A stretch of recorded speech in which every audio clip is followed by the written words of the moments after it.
Thank you. It's a privilege to be here. I have a special place in my heart for a Rupe Jesuit, and this is a place that lives as though the truth were true and puts first things recognizably first. So it's a privilege to be with you. It's a privilege to be a Jesuit. It's a privilege for 30 years to have worked with gang members. The day won't ever come when I have more courage, or I am more noble, or I am closer to God than the thousands of men and women I've been so honored to know. People like Joey Ray, he's a guy out of prison, and we used to always send him to high schools to speak at high schools. He was good, and he was much in demand, and he was good at speaking. And we went out to dinner once, and he was giving me tips on how to speak publicly. He said, you know, you have to pepper your talk with self-defecating humor.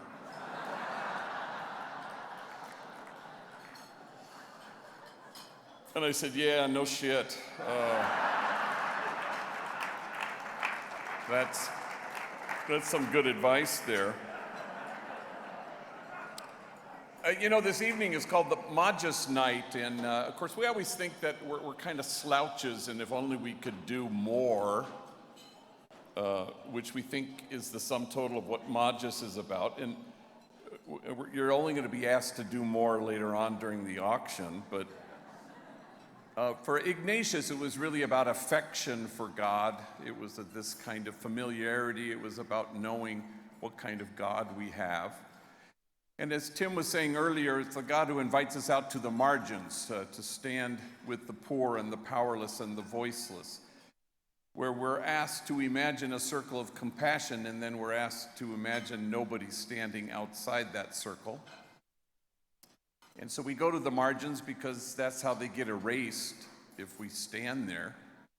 We don't go to the margins to rescue anybody, but go figure, if you go to the margins, everybody gets rescued. And you stand with those whose dignity has been denied and those whose burdens are more than they can bear. You stand with the easily despised and the readily left out. You stand with the demonized so that the demonizing will stop. And you stand with the disposable so that the day will come when we stop throwing people away. And you stand at the margins and you brace yourselves because people may well accuse you of wasting your time. But the prophet Jeremiah writes, in this place of which you say it is a waste, there will be heard again the voice of mirth and the voice of gladness, the voices of those who sing. You go to the margins and you hope to have those voices, new voices, get heard. And you do it because that's the kind of God we have, the God who loves us without measure and without regret. That's what Magis is about. It's about familiarity. It's about affection. It's about knowing how God knows and seeing as God sees. The homies have helped me understand a new and expansive way of seeing God. The God, as St. Ignatius calls, the God who's always greater. The homies are always mangling the English language in a way that I find not just charming, but illuminating. I had a homegirl named Lisa come into my office with her man. She wanted to introduce him, and she said, "This is my sufficient other." I said, well, no doubt. Homeboy is a $19 million annual operation, and I'm happy to say we have a CEO, so I don't have to run the day-to-day anymore. And I had a homie come into my office, and he said, damn, G, my lady, she is in a bad mood today. And I said, why? I said, well, you know, she's beginning her administration period. I said, well, I just finished mine, so kind of know what she's going through. But once I was saying Mass at San Fernando Juvenile Hall, big gym, 300 gang members. I was vested, sitting on a folding chair. I thought I'm going to close my eyes and listen to the readings proclaimed by these guys. And so I had the little sheet on my lap that had the readings in English and Spanish. And one of the homies got up, and it was from the Psalm, and with kind of an overabundance of confidence, he said, "The Lord is exhausted." And I said, "What the hell?" And it was, "The Lord is exalted." And I remember thinking at the time, wow, that's way better.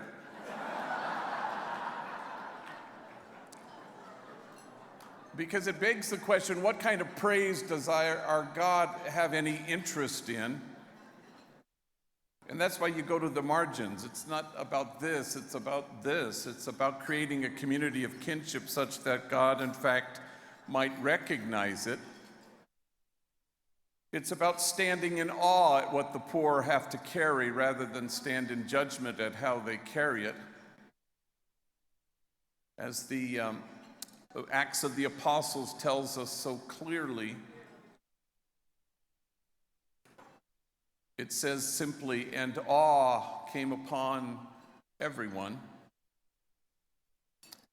And this, in fact, is our measure of compassion as we stand at the margins and we imitate with a great deal of affection this exhausted God who wants to extend God's self in a spacious and expansive way.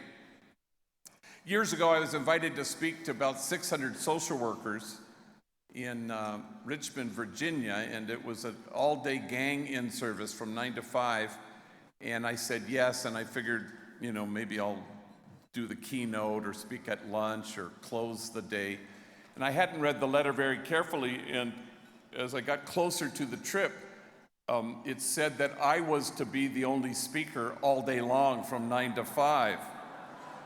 So I quickly brought in two homies, Andre and Jose, trainees at Homeboy Industries, and I sat them down and I said, "Look, at the end of the week, you're flying with me to Richmond, Virginia.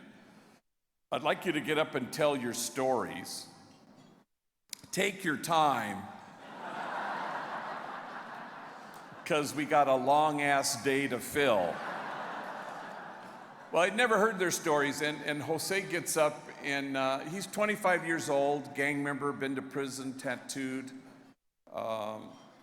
He's finishing up his 18 months in our training program at Homeboy, and he's ending up as a very valued member of our substance abuse team, a man solid in his own recovery. Now he's helping younger gang members with their addiction issues. He spent a long time in prison, but he also spent a longer stretch as a homeless man and an even longer time as a heroin addict. So he gets up in front of 600 social workers and he says, "I guess you could say my mom and me, we didn't get along so good. I think I was 6 when she looked at me and she said, 'Why don't you just kill yourself? You're such a burden to me.'" Well, 600 social workers did exactly what you did. They audibly gasped. And then he says, "It sounds way worser in Spanish." And we got whiplash going from gasp to laugh. He said, "I think I was 9 years old when my mom drove me down to the deepest part of Baja California, and she walks up to an orphanage and she knocks on the door. And the guy comes to the door and she says, 'I found this kid and she left me there for 90 days until my grandmother could get out of her where she had dumped me, and my grandmother came and rescued me. My mom beat me every single day of my elementary school years with things you could imagine and a lot of things you couldn't. Every day my back was bloodied and scarred. In fact, I had to wear 3 t-shirts to school every day. First t-shirt because the blood would seep through. Second t-shirt, you could still see it. Finally, the third t-shirt, you couldn't see any blood. Kids at school, they make fun of me. Hey, fool, it's 100 degrees. Why are you wearing 3 t-shirts?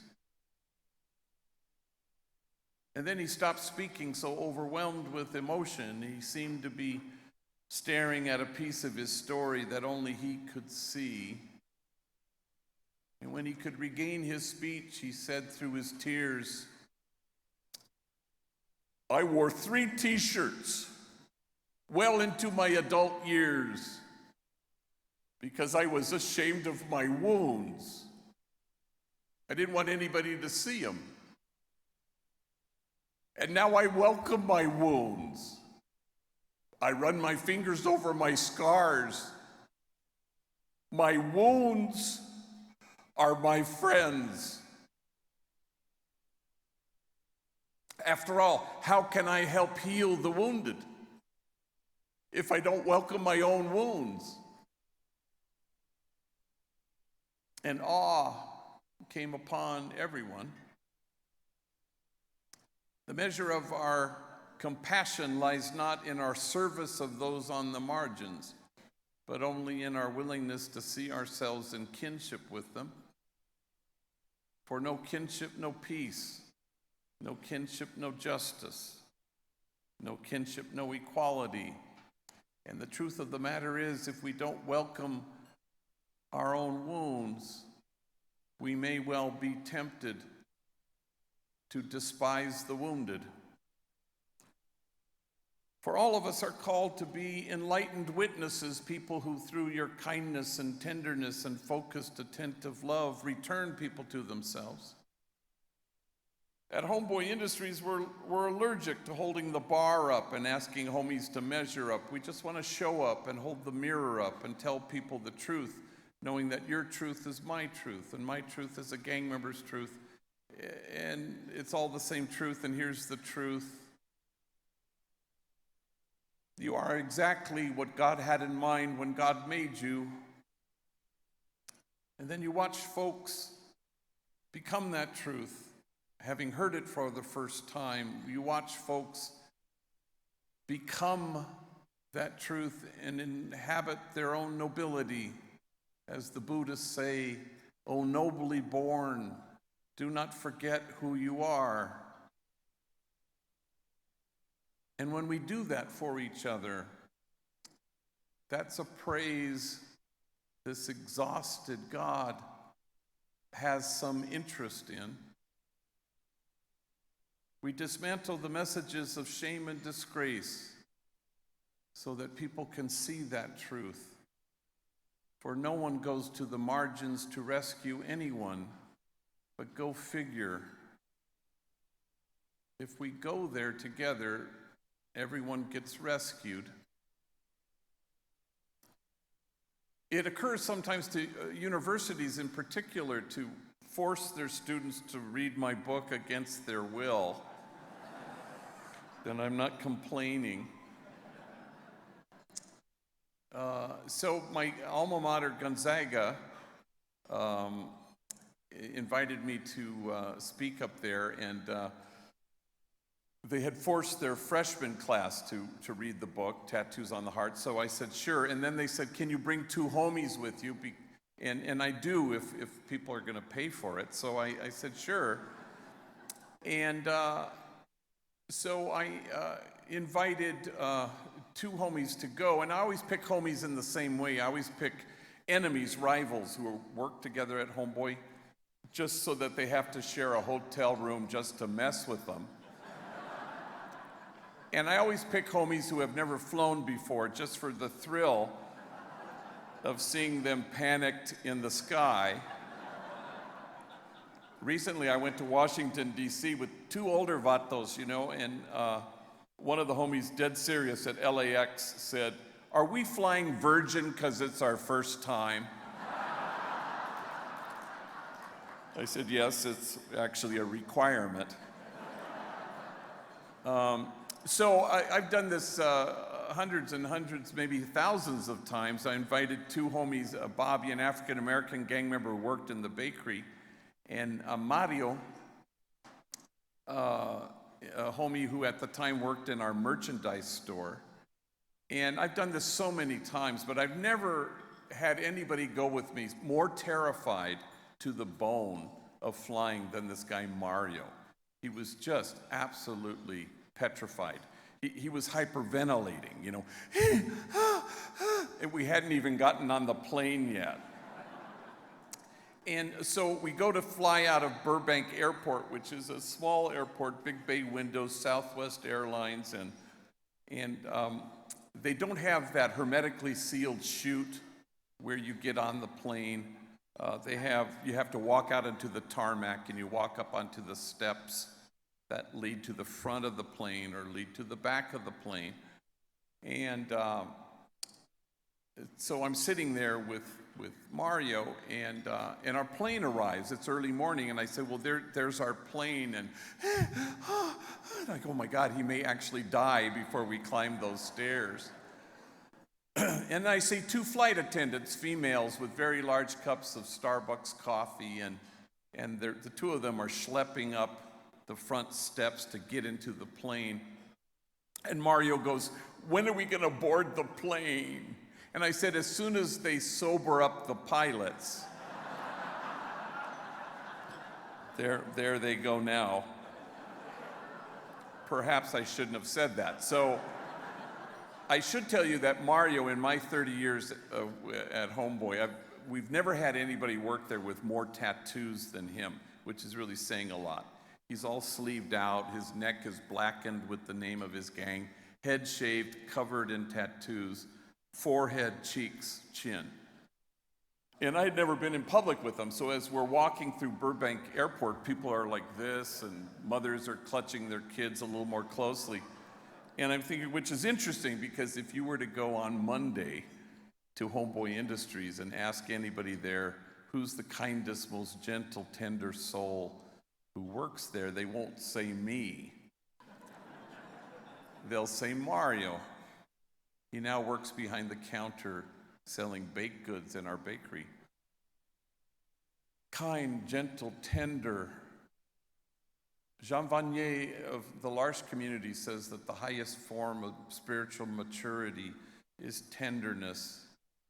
And Mario is proof that only the soul that ventilates the world with tenderness has any chance of changing that world.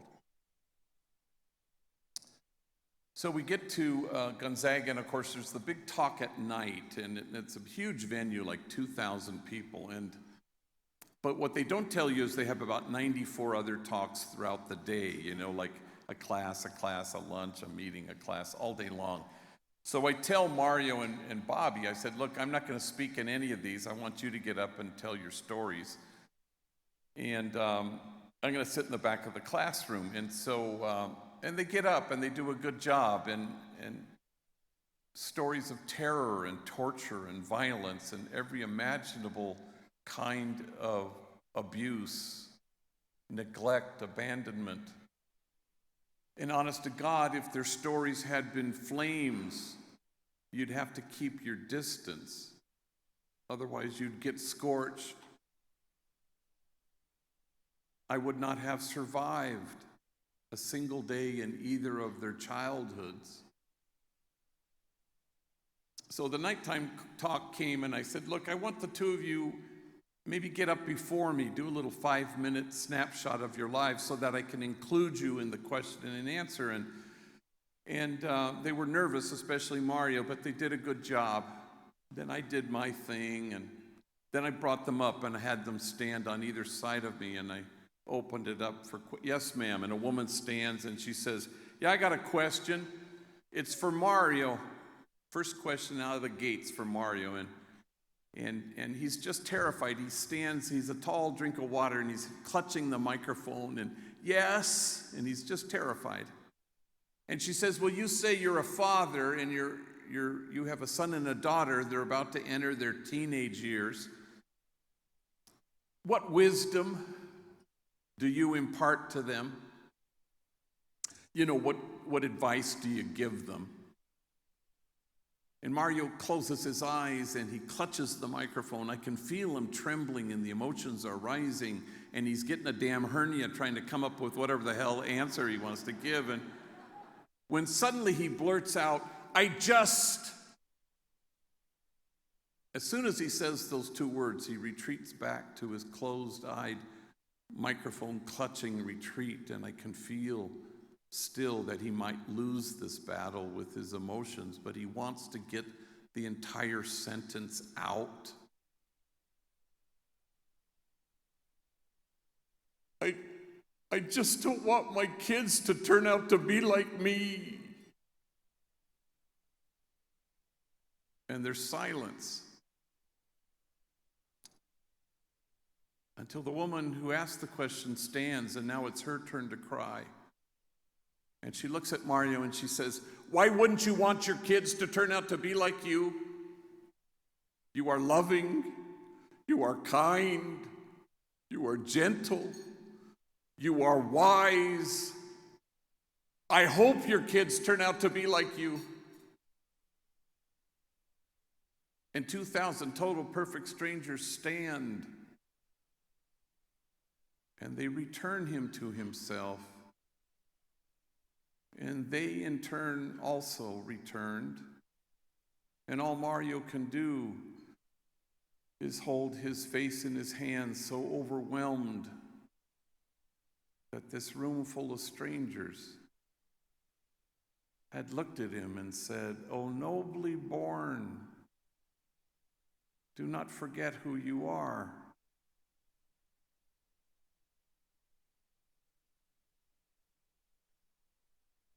And I think that's the only praise God has any interest in. We are called to imitate the kind of God we believe in, this exhausted God who loves us without measure and without regret. The God who is too busy loving us to have any time left to be disappointed. And pretty soon, we go to the margins, not to rescue anybody, but to find our own rescue. And we cease to care whether anyone accuses us of wasting our time. For in this place of which you say it is a waste, there will be heard again the voice of mirth and the voice of gladness, the voices of those who sing. Your presence tonight has made other voices heard. And that is a praise God has interest in. Thank you very much.